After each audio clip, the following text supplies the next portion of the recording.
Y'all give it up, please. Breakfast Club, Beers, Cocktails, and Conversation. We are here talking about the movers, shakers, and lawmakers. Let's talk about it. We'll move on to the next question, and I'll ask the panelists. Within about 150 words or so, why should black-owned businesses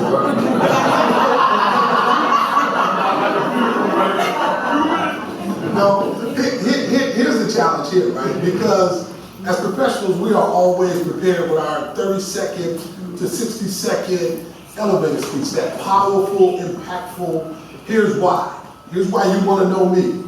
And so in this question I ask, why should black-owned business owners vote for you?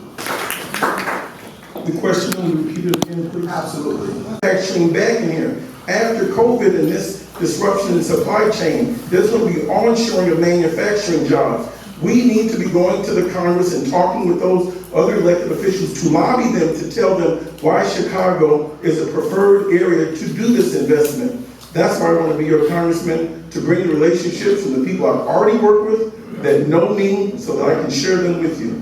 My name is Jonathan Jackson, running for Congress. I'd like to be your federal representative to serve in the House of the Federal Representatives for the United States Congress. This is a federal seat. This seat gives us the opportunity to weigh in on the Ukraine. It gives us the opportunity to weigh in on Afghanistan. It gives us the obligation and the opportunity to weigh in on Haiti. I went down to the borders and saw them turn Haitians around. This is something I've been an advocate for my entire life. I am proud that my mother and father, Reverend Jackson and Mrs. Jackson, brought me up in a household that understood the value of community, that understood the value of caring, understood the value of not seeking necessarily public office, but doing public service as an obligation. This city has been extremely good to me. I am proud of it, proud to be a son of it, and I have an obligation to share and give back to the city that I love, that's meant so much. In these perilous times, and I'm very cognizant of what is going on, I have an obligation to teach, lead, give, and do all that I can. Once again, when I saw Anjanette Young, that's not necessarily a district issue, that's a city issue, that's a humanitarian issue. And when I see people sit on the sideline and say nothing when a black woman is stripped bare naked because they're too afraid to confront officers that were in the wrong, and they were silent. If they were silent then, they will be silent in the future.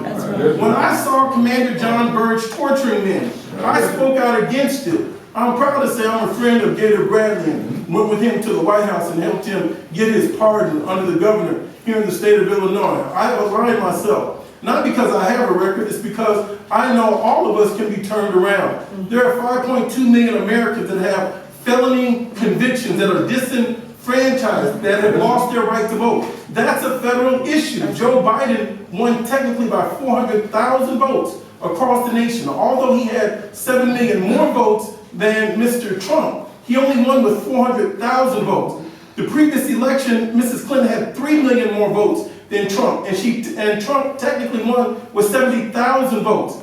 Our right to vote is under attack, and it's nationwide. I understand what's going on. I'm committed to fighting it. I want to be your voice. I want to change that. I want to bring the resources back home to make our community better and safer so we can grow. Look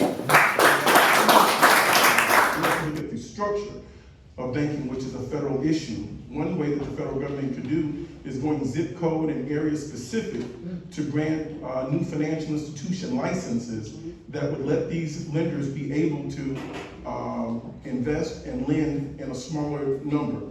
The second part I would tell you is it is hard doing business in this city, extremely hard. That is why the number one issue we have to confront for helping black-owned businesses is to stop the exodus of African Americans leaving this city. Why are they leaving? I would say because of two reasons: lack of opportunity and lack of safety. About 15 years ago, I was very much interested in trying to stem this tide away. I invested in a building on 4641 South King Drive that became later known as Jokes and Notes. And I was very proud to that. And what I thought I would be doing when I bought that abandoned AT&T payment center is starting an investment trend in Bronzeville. You got a Chinatown, a Greektown. You got, everybody else has a town in the strip. So I went over there full speed ahead And I was hoping there'd be a hip hop club and what's that? The jazz club, okay, and a house club and a gospel, that everyone could continue to pour in there. But because of the level of violence and the lack of public safety, that building today is boarded up because there was another shooting in there in November 7th. So the neighborhoods have changed. We need increased public safety to let more businesses come in here. You cannot run your business that's in a very capricious, haphazard manner, and white businesses can't get more safety and security than black businesses. Now, Desjoie is a fine institution. They need more safety, security, opportunity. And what can the federal government do? We've got to take out some of the racism, all of the racism in the financial institution. Why should black-owned business owners vote for you?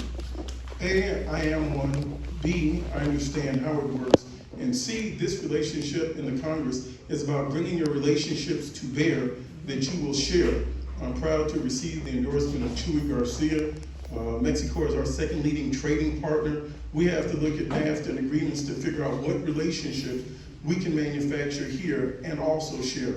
I'm proud to say that Congressman Benny Thompson from Mississippi has endorsed. He's the chair of the cybersecurity and the Homeland Security. What does that mean? There are 2 million cybersecurity jobs that are unfilled that need to be addressed. The third part is Mr. Ro Khanna, the congressman from Silicon Valley, is coming to town on Thursday to be with me as we go to a tech incubator and sites. I want to share and bring those relationships to our community. We've lost 261,000 African Americans to this region. They have left.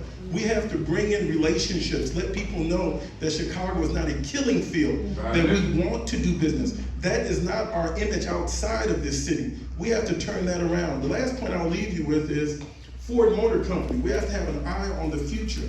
Ford Motor Company went to West Tennessee, outside of Memphis. They left West Memphis 70 years ago in 1952. They have just now returned to West Memphis. They've made an $11 billion investment in electrical vehicles. I want us to get in the conversation to bring manufacturing back in here.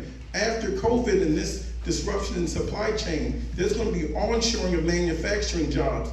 We need to be going to the Congress and talking with those other elected officials to lobby them to tell them why Chicago is a preferred area to do this investment. That's why I want to be your congressman, to bring the relationships from the people I've already worked with that know me so that I can share them with you.